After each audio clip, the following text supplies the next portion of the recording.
Good evening from Forward Operating Base Pasab in southern Afghanistan. We're reporting from here because this week marks the 10th anniversary of the war. In a CBS News poll, we asked Americans if the war has made the U.S. safer from terrorism. 47% said yes. 40% said it had no impact. 90,000 American troops are now fighting in Afghanistan. This base is the home to the 3rd Infantry Brigade Combat Team, part of the 10th Mountain Division, which is based at Fort Drum, New York.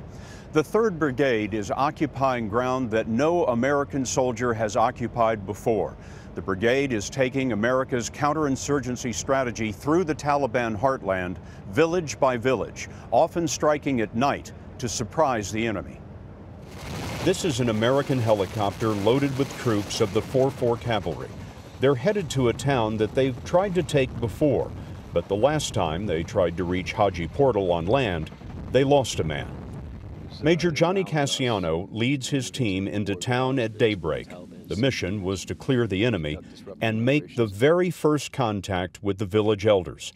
First, Cassiano's men set up a defensive position in a home and courtyard. It turned out to be the best decision of the day.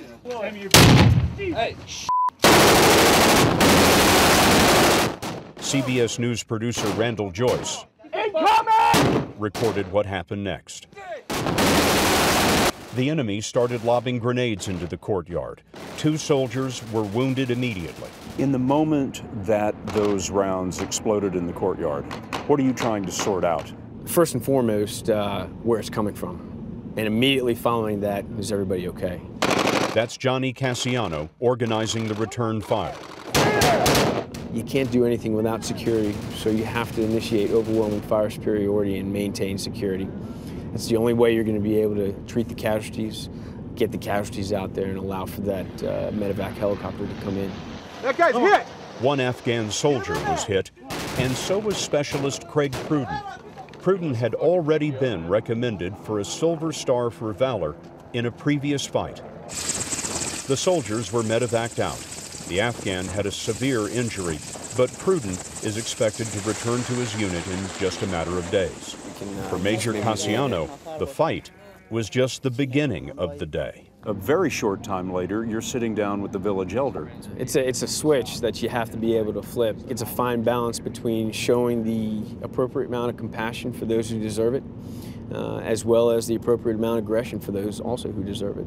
Cassiano tried to convince the villagers to come to a meeting of Afghans and Americans a few days from now.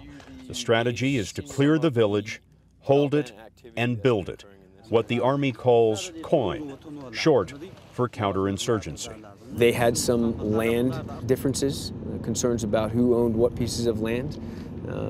They were not getting the water they needed, both for their livestock as well as their crops. You had to shoot your way in to find out what their needs were.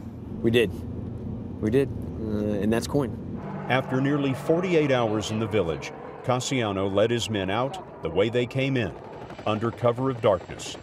He used a beacon that can be seen only with night vision equipment to show the helicopters where to land.